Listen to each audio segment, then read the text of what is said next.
compartirnos en este momento. Amén. Amén. Vamos a orar para poner este tiempo en manos. Señor, te damos gracias por tu palabra, porque es viva y eficaz y más cortante que toda espada de dos filos. Gracias porque tú nos hablas en ella y a través de ella. Te pedimos que tú seas guiando este tiempo, que podamos ser sensibles a escuchar tu voz y que tú, Espíritu Santo, seas dirigiendo este tiempo y que podamos reflexionar en la palabra y que tú hables lo que tengas que hablar a cada corazón, a cada vida, y que seamos impactados por tu palabra solamente. En el nombre de Jesús, amén y amén.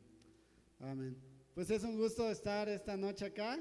El domingo ya voy a platicarles un poco de cómo me fue y qué fue lo que estuvimos haciendo, con algunas fotos, pero brevemente, pues gracias a Dios pudimos, mi esposa y yo, estar en varios lugares de América Latina y estuvimos compartiendo con varias iglesias y varias personas. Y pues gracias a Dios fue un buen tiempo también para hablar sobre el ministerio con el que estamos de Múdate. Y hay algunas personas que lo están considerando, y algo que pasó muy bueno es que ya tenemos un equipo en Venezuela haciendo Múdate en una comunidad ahí, y eso es una bendición de parte de Dios. Y bueno, el domingo les voy a poder contar un poco más. Y pues las realidades son difíciles, y justo parte de lo que vamos a reflexionar hoy es acerca de el dolor y el sufrimiento. Hablar del dolor y sufrimiento de repente no es algo tan común en la iglesia, ¿no? O a veces tratamos de evadir este tema, o tratamos de hablar más de otras cosas que nos motiven o nos animen, y está bien, ¿no? O sea, podemos hablar de las promesas de Dios, de que somos más que vencedores, y de algunas otras cosas que pueden estar pasando en nuestra vida y que nos motivan para seguir adelante. Pero en la Biblia también encontramos cosas referentes al tema del dolor y del sufrimiento. También la Biblia nos enseña que es algo real, que es algo tangible, que es algo de lo cotidiano que muchas personas en la historia de la iglesia vivieron. Y tenemos ejemplos como Ana, ¿no?, que sufrió el no poder tener hijos y lloró y estuvo clamando al Señor en el templo. Tenemos el caso de Elías, ¿no?, que después de haber enfrentado a los profetas de Baal, él va al desierto, se esconde en algún lugar y le dice al Señor: mátame, porque ya no puedo seguir con esto, porque ya no vale la pena vivir. Tenemos a Jeremías, que estaba predicando la palabra de Dios, que estaba hablando lo que el Señor le dijo, y Jeremías le había dicho: Señor, no quiero hacerlo. Dios le manda, y lo que recibe Jeremías es golpiza. Y el sacerdote lo manda a golpear, lo manda a apresar, y Jeremías termina llorando y diciendo: Dios, ya no quiero nada contigo, ya quiero terminar con todo esto. Entonces vemos que así hay muchas personas a lo largo de la historia bíblica que saben del dolor, que saben lo que es el sufrimiento, que saben lo que es llorar, que saben lo que es estar delante del Señor diciendo: ya no puedo más. El mismo Señor Jesús también padeció y también estaba yendo a la cruz y le dice a Dios: Señor, si es posible, pasa de mí esta copa, pero no se haga mi voluntad, sino la tuya. Entonces es una realidad a lo largo de la Biblia que a veces no vemos, y a veces se nos olvida hablar de esto, porque nadie es inmune al dolor. Pasar un momento de dolor no es fácil, es algo que nos quebranta, es algo que nos hace llorar, sufrir la pérdida de alguien a quien amamos. Pueden pasar años y seguimos extrañando a esa persona, como a mí me ha pasado hace algunos meses, ¿no? Cuando recordé a mi abuelita, volví a llorar porque es alguien muy importante para mí. Y pueden ser cosas que están presentes, que están latentes, que están ahí. Pero ¿qué dice la Biblia acerca del dolor? ¿Qué enseña la palabra acerca del sufrimiento y de cómo el Señor nos ayuda en ello? Y quiero que vayamos a 2 de Corintios capítulo 1, del versículo 3 al 7, y es en el texto en el que nos vamos a enfocar el día de hoy. 2 de Corintios 1, del 3 al 7. Y bueno, en esta carta Pablo la escribe probablemente desde Filipos o desde alguna otra ciudad de Asia. Es una carta a una iglesia con la que Pablo tiene muchos problemas. Pablo había ido a visitar a la iglesia. Algunos le habían dicho algunas cosas que no estaban bien, unos estaban dudando de su ministerio. Y Pablo responde a la iglesia responde a estas acusaciones que le están haciendo y escribe esta carta diciéndole a la iglesia algunas cosas muy puntuales que quería referirles. Pero vamos a leer del 3 al 7, dice: bendito sea el Dios y Padre de nuestro Señor Jesucristo, Padre de misericordias y Dios de toda consolación, el cual nos consuela en todas nuestras tribulaciones, para que podamos también nosotros consolar a los que están en cualquier tribulación, por medio de la consolación con que nosotros somos consolados por Dios. Porque de la manera que abundan en nosotros las aflicciones de Cristo, así abunda también por el mismo Cristo nuestra consolación. Pero si somos atribulados, es para vuestra consolación y salvación, o si somos consolados, es para vuestra consolación y salvación, la cual se opera en el sufrir las mismas aflicciones que nosotros también padecemos. Y nuestra esperanza respecto de vosotros es firme, pues sabemos que así como sois compañeros de las aflicciones, también lo sois de la consolación. Y ahí Pablo va a hablar de su historia. Este es un pasaje muy interesante. Pablo normalmente empieza sus cartas hablando de los atributos de la iglesia, diciendo algunos elogios de cómo los extraña, de cómo quiere verlos. Pero en esta carta Pablo los saluda y va directo a decirles: bendito el Dios y Padre de nuestro Señor Jesucristo, Padre de misericordia y Dios de toda consolación. Y les habla acerca de la tribulación, acerca de la consolación. Pero este versículo 3 es muy interesante, porque Pablo inicia diciendo esto: bendito sea el Dios y Padre del Señor Jesucristo, Padre de misericordias y Dios de toda consolación. Es una forma muy linda de empezar este pasaje, porque da una promesa, porque habla y dice: bendito sea aquel que es el Dios de toda consolación, el Dios que consuela, el Dios que anima, el Dios que conforta, el Dios que ama, el Dios que te apapacha, el Dios que te dice: vamos, sigue caminando adelante.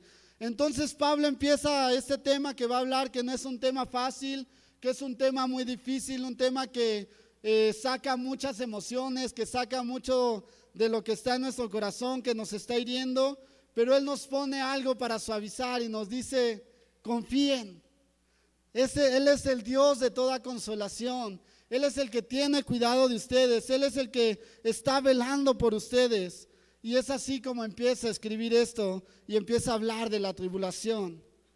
Y vamos a leer más adelante, versículo 4 dice: el cual nos consuela en todas nuestras tribulaciones. Cuando yo leía esto, a veces uno quiere que diga: el cual les quita toda tribulación, el cual toma fuera toda tribulación, pero dice: el cual nos consuela en todas nuestras tribulaciones.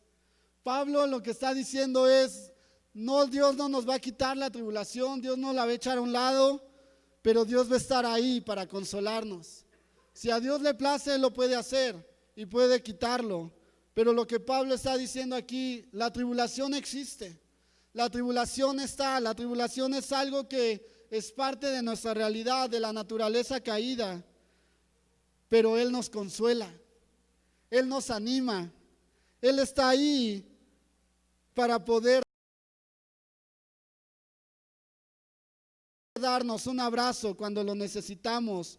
Y no es solo en algunas tribulaciones, no es solo en algunos casos, sino el versículo 4 dice: en todas, en cada una de las tribulaciones, en cada uno de los problemas, en cada una de las angustias, el Señor está ahí consolándonos. No solo en algunas, sino en todas. ¿Y sabes quién escribe esto? Lo escribe un hombre que sabe lo que es el dolor, un hombre que sabe lo que es el sufrimiento. Y si tú vas al versículo 8 al 11 y lo vamos a leer, dice: porque hermanos, no queremos que ignoréis acerca de nuestra tribulación que nos sobrevino en Asia, pues fuimos abrumados sobremanera, más allá de nuestras fuerzas, de tal modo que aún perdimos la esperanza de conservar la vida. Pero tuvimos en nosotros mismos sentencia de muerte, para que no confiáramos en nosotros mismos, sino en Dios que resucita a los muertos, el cual nos libró y nos libra, y en quien esperamos que aún nos librará de tan gran muerte. Pablo escribe este pasaje sabiendo lo que es el dolor, sabiendo lo que es el sufrimiento, sabiendo lo que es llorar, sabiendo lo que es estar sin esperanza. Si tú lees el versículo del 8 al 11, en el versículo 8 dice al final: perdimos la esperanza de conservar la vida. Pablo nos muestra tres cosas acá. Fueron abrumados en gran manera, los golpearon o les hicieron lo que tenían que hacer, perdieron la esperanza, se quedaron sin fuerza, pero eso los llevó a confiar más en Dios. Imagínate el grado que Pablo estaba viviendo de dolor, de angustia. Pablo ya no podía más, al punto de no tener esperanza. Y es Pablo, ¿no? Cualquiera diría, pero ¿cómo Pablo dice eso? ¿Cómo Pablo escribe que no tenía esperanza? ¿Cómo Pablo perdió la fe? Si es el gran Pablo, el gran apóstol, el fundador de todas las iglesias. Pero Pablo escribe de su corazón y Pablo dice: esto es verdad. Los cristianos también pasamos esto, los líderes también pasamos esto. Yo que soy apóstol, que el Señor me ha puesto a servir, también estuve perdiendo la esperanza, también no sabía qué hacer. La semana antepasada o la semana pasada, justo estuve en Venezuela y muchos han escuchado la realidad de Venezuela. Y yo llegué a Venezuela y no tenía ya efectivo porque ya había estado en otros lugares y había gastado el dinero que llevaba. Y cuando llegué a Venezuela les dije a los si pueden llevarme a un cajero para retirar. Ahí me escuchan, ¿va? Y los hermanos pues me dijeron: híjole hermano, déjenos ver cómo podemos hacer, porque pues la verdad es que está medio difícil. En realidad solo podemos sacar $3 al día de efectivo, entonces no vamos a poder. Entonces yo estaba en Venezuela sin dinero. Y yo sé, bueno, entendí el contexto, me explicaron del contexto, de lo difícil que es conseguir algunas cosas para comer. Sí hay comida, pero es muy cara y sí varios tienen acceso, pero no a todo. Y yo quería aportar, pero no tenía dinero para aportar. Y yo veía que me invitaban y me dieron lo mejor, ¿no? Me dieron de comer muy bien, me hacían arepas, me hicieron algunas otras cosas. Y yo sentía impotencia de no poder dar dinero para ayudarles a los hermanos que estaban padeciendo necesidad, que la están pasando muy mal. Pero de repente llegar a este versículo y ver esto, en Venezuela muchos cristianos saben lo que es pasar necesidad, saben lo que es pasar el dolor, lo que es pasar el sufrimiento, lo que es perder la esperanza. Y uno escucha muchas historias ahí y mucha gente ha perdido la esperanza, pero algunos están ahí, el Señor les está poniendo ahí para animar, para seguir caminando, para seguir insistiendo. Pero es gente que ha pasado dolor, que ha pasado sufrimiento. La iglesia está ahí pasándola mal. Pero leer esto que Pablo escribe es mucho ver a la iglesia de Venezuela y ver que la iglesia de Venezuela de repente puede decir: perdimos la esperanza, ya no había más, ya no hay más que hacer, ya no sabemos qué va a hacer Dios en este caso. Y Pablo escribe lo mismo. Vamos a regresar al versículo 4, porque nuevamente Pablo nos pone en perspectiva lo que es pasar el dolor, lo que es pasar el sufrimiento, lo que es pasarla mal. Y en el versículo 4 dice: el cual nos consuela en todas nuestras tribulaciones, para que también podamos nosotros consolar a los que están en cualquier tribulación, por medio de la consolación con que nosotros somos consolados por Dios. Pablo dice, yo le he pasado mal, yo he sufrido, yo he llorado, yo sé lo que es tener hambre. Y a veces uno puede decir, esta es la respuesta fácil, ¿no? El Señor te está permitiendo pasar por esto para que después tú puedas ayudar a otros. Y es una respuesta que aquí Pablo nos está diciendo, y a veces nosotros olvidamos esta respuesta. Y en momentos difíciles es muy difícil creer esto. Y es muy válido a veces no olvidarnos de esta palabra. Pero Pablo está diciendo, el Señor nos consuela para que ustedes puedan consolar a otros. A veces cuando estás pasando un momento difícil no entendemos por qué lo estás pasando. A veces no sabemos por qué Dios está permitiendo que sucedan algunas cosas. A veces no hay lógica en lo que estamos viviendo. A veces no sabemos ni siquiera por qué. Y cuando alguien llega y te dice esto, duele. Y de preferencia no es lo mejor para decir en algún momento de dolor. Mejor escuchemos a la gente, dejemos que se desahogue, dejémosle vivir el duelo y digamos, sí, hermano, yo sé lo que estás viviendo. Y en el momento adecuado volvamos y llevémoslos a la palabra y démosles el ánimo que Pablo le está dando a la iglesia. El Señor nos deja pasar por tiempos difíciles para que podamos aprender, para que podamos llorar, para que podamos saber lo que es pasar por esa circunstancia, para que en un momento dado podamos ir con otros y decir, yo te entiendo. Yo sé por lo que estás pasando, yo sé lo que estás viviendo, yo sé tu circunstancia. Hace unos años o hace unos meses, no me acuerdo, un hermano compartía de unos misioneros que estaban en Siria, unos bolivianos, latinos. Y cuando se desató la guerra en Siria hace un par de años, todos los misioneros de Europa, de Estados Unidos salieron de la guerra. Sus agencias les pidieron salir y ellos salieron y Dios lo puso y está bien. Y cuando le dijeron a esta pareja boliviana, a estos latinos, les dijeron, ¿y ustedes por qué no salen? ¿Ustedes por qué no se van? Va a empezar la guerra, ya están bombardeando la ciudad. Ellos dijeron, ¿cómo vamos a dejar al pueblo al que estamos sirviendo cuando más necesitan del evangelio? Y estos bolivianos pudieron decir eso porque ellos saben lo que es vivir en un país de inestabilidad política. Cuando Venezuela pase por esta crisis, los venezolanos van a poder ir a otros lugares y van a poder decir a otras gentes, a otras personas, a otra gente, yo sé lo que es pasar hambre. Yo sé lo que es no tener dinero para comprar comida. Yo sé lo que es no tener para comprar una leche para tu bebé. Y van a poder llevar esperanza a un pueblo que necesita esperanza. A lo mejor tu historia de vida va a impactar la vida de alguien más.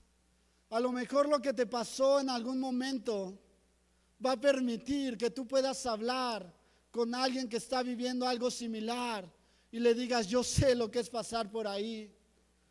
Yo sé lo que es vivir eso. Y entonces puedas llevar la consolación que Cristo te ha dado. Como dice el versículo 4, por medio de la consolación con que nosotros somos consolados por Dios. Y entonces vas a poder decir, Dios hizo esto en mi vida y yo sé que lo puede hacer en tu vida. Yo sé que Él puede hacer algo ahí. Y le va a dar ánimo a alguien más. Y vas a entender por qué el Señor te permitió vivir eso. Pero nuevamente digo, no es fácil. En ese momento no es fácil y es válido no entenderlo. Pero cuando veas en retrospectiva, podrás decir, el Señor estaba ahí. El Señor no me dejó, y lo ve, el mismo Pablo lo escribe. En los versículos del 5 al 6 dice, porque de la manera que abundan en vosotros las aflicciones de Cristo, así abunda también por el mismo Cristo nuestra consolación. Pero si somos atribulados es para vuestra consolación y salvación, o si somos consolados es para nuestra consolación y salvación. la cual se opera en el sufrir las mismas aflicciones que nosotros también padecemos.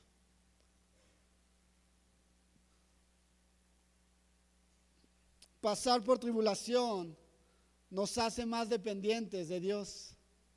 Cuando estás pasando un momento difícil, te hace voltear al Señor y te hace depender de Él solamente. Porque es en ese momento donde reconoces que tú no las puedes de todas. Porque es en ese momento en donde dices, Señor, yo no puedo con esto. Y entonces te vuelves dependiente. Si somos atribulados, es para nuestra consolación y salvación. Para que el Señor nos consuele y para que nuestra fe vuelva a crecer. Estos procesos de la tribulación y el consuelo, a veces parece muy contradictorio esto que escribe el versículo 6. Si somos atribulados, es para vuestra consolación y salvación. Si somos consolados, es para vuestra consolación y salvación. O es una continuación, quizá no una contradicción, sino una continuación.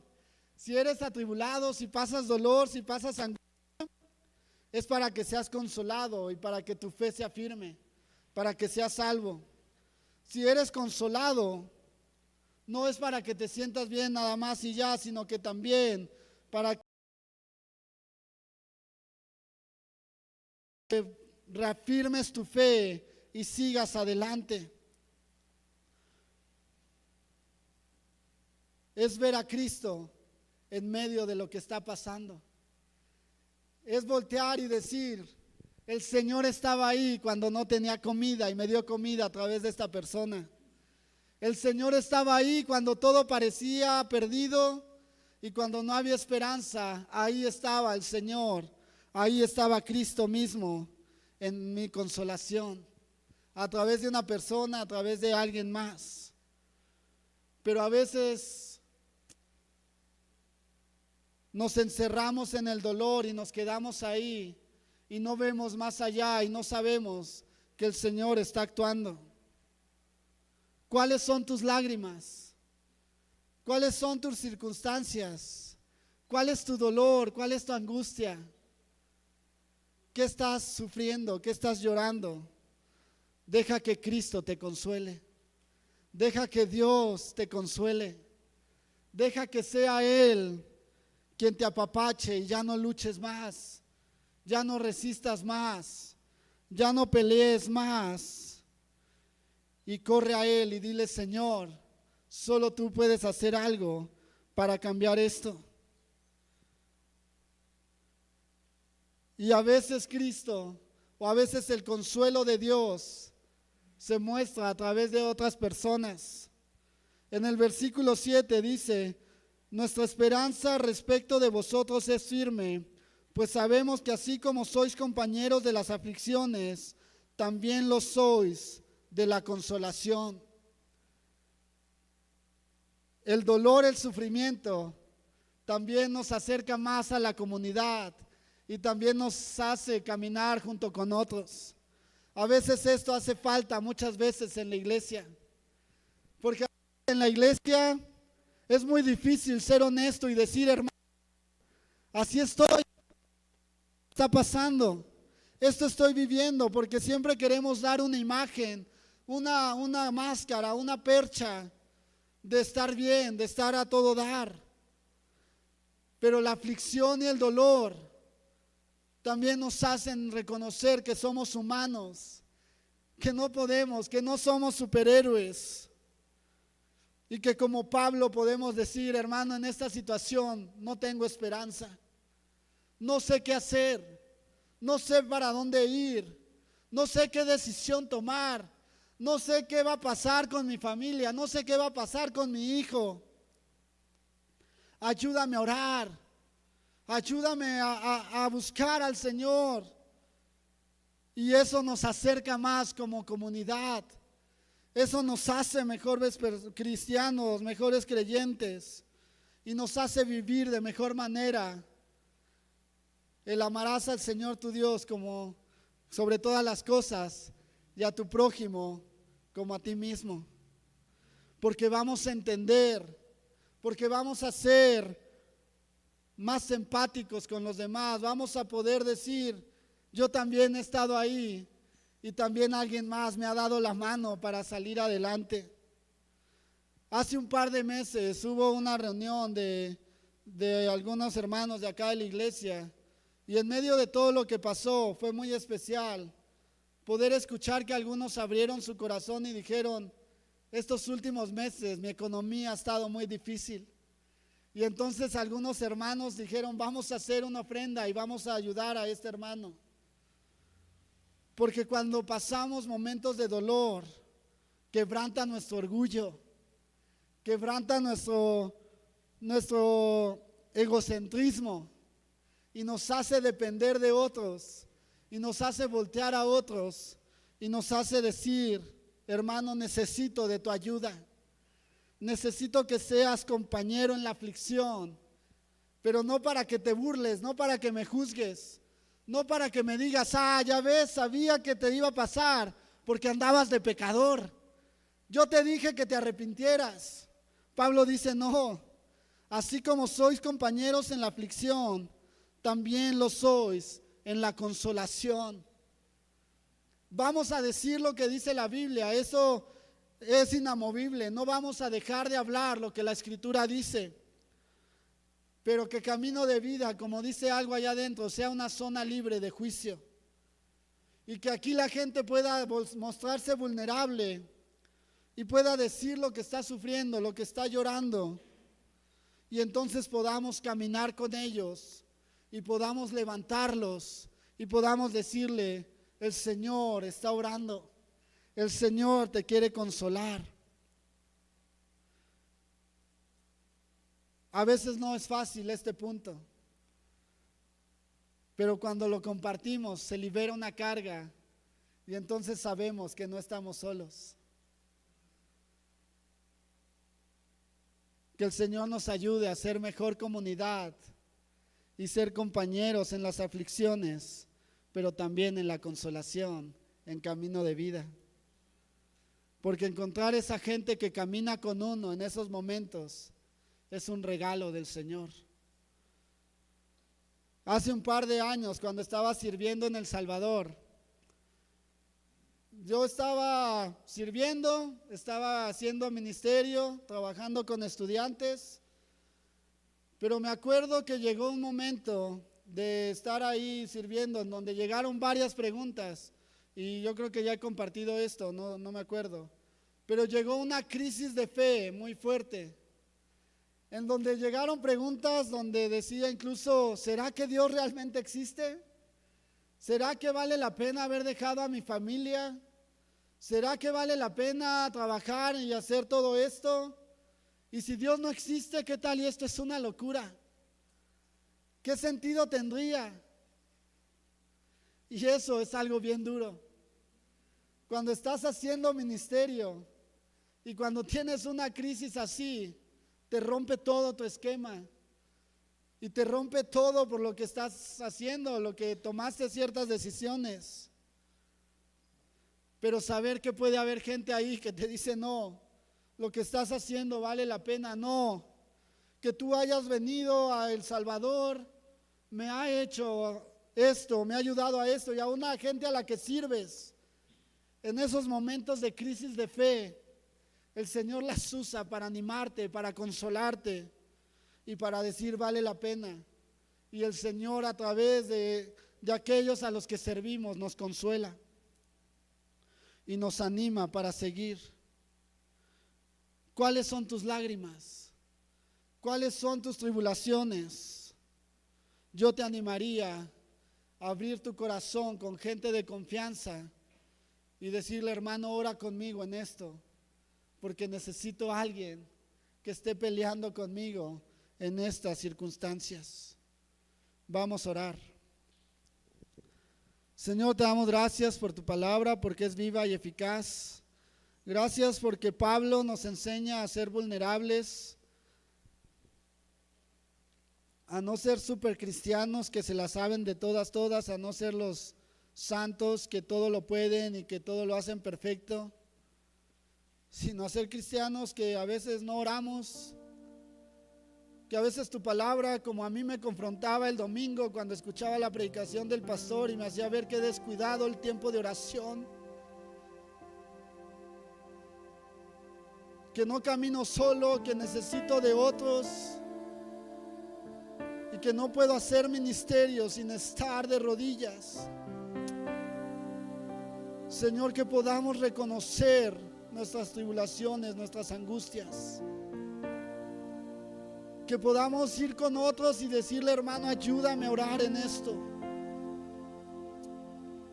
y que haya otros que nos den palabra, que nos desafíe y que nos haga cambiar la forma en cómo estamos viviendo para caminar de mejor manera. Que no, al decir lo que estamos luchando, lo que estamos viviendo,